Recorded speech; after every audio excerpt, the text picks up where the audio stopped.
Man ra'a minkum mungkaron falyughayyirhu biyadihi. Falyughayyirhu itu sejauh mana, Bu ya? Sedangkan maknanya menurut kaum santri mah dirobah. Dirobah itu sejauh mana merubah mungkar, dan mungkar itu apa sih kan gitu. Iya. Ini begini, kalau Anda melihat ada perampokan lalu merasa berkewajiban berdasarkan hadis itu, namanya konyol. Perampoknya bawa senjata, sejak kapan Anda ditugaskan untuk mengejar-ngejar perampok? Jadi kewajiban menanggulangi kejahatan itu ada lembaganya, ada kepolisian, ada kejaksaan, ada hakim, lembaga pemasyarakatan itu ada lembaganya. Kalau tiap orang berkewajiban memberantas kejahatan, yang terjadi hukum rimba namanya. Gimana lagi? Kemudian masyarakat hanya berpartisipasi dengan lembaga negara yang berkewajiban, yaitu kepolisian, kan begitu. Melaporkan dan sebagainya. Bukan kita lalu memberantasnya sendiri, gimana lagi? Bisa dibayangkan nggak? Kalau semua orang berkewajiban memberantas kejahatan tanpa ada payung hukum, apa yang terjadi? Ngapain kau bawa pentungan sama takbir? Ngapain? Dikiranya biyadih, ya tangan sebelah. Biyadih itu artinya kekuasaan, bukan tangan beneran. Yadun itu simbol, bahwa yadun itu adalah simbol kekuasaan. Iya, Margaret Thatcher itu namanya the iron hand, tangan besi.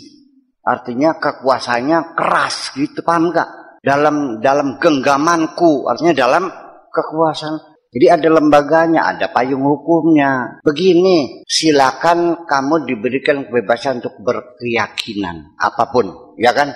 Norma-norma yang kamu yakini silakan. Tidak ada yang kita negara demokrasi.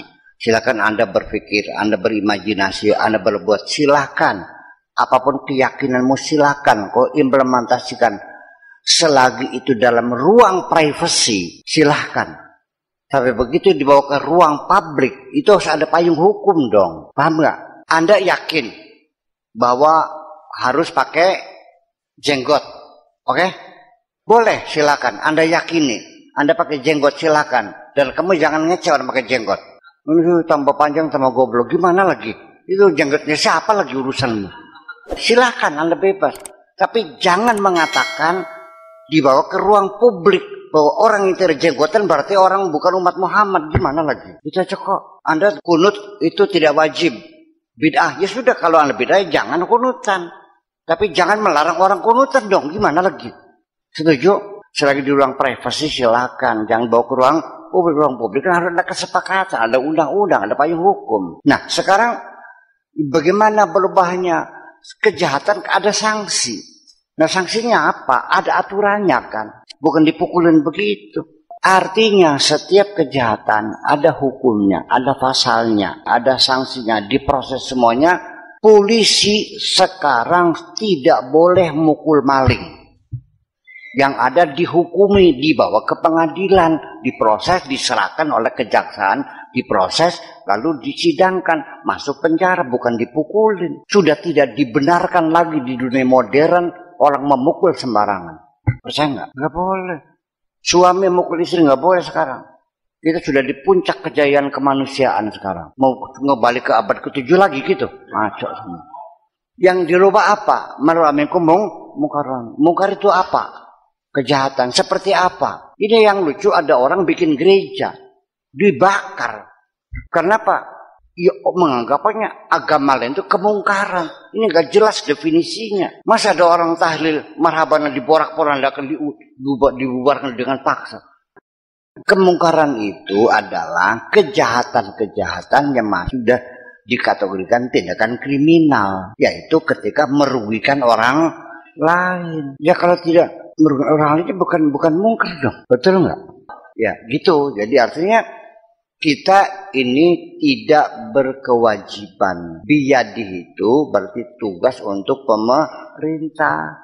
Wa in lam yastati fabi lisan itu kewajiban pers, kewajiban media, kewajiban ormas-ormas Islam, kewajiban SLM, ya kan begitu. yang memberikan opini bidisanihi melalui media.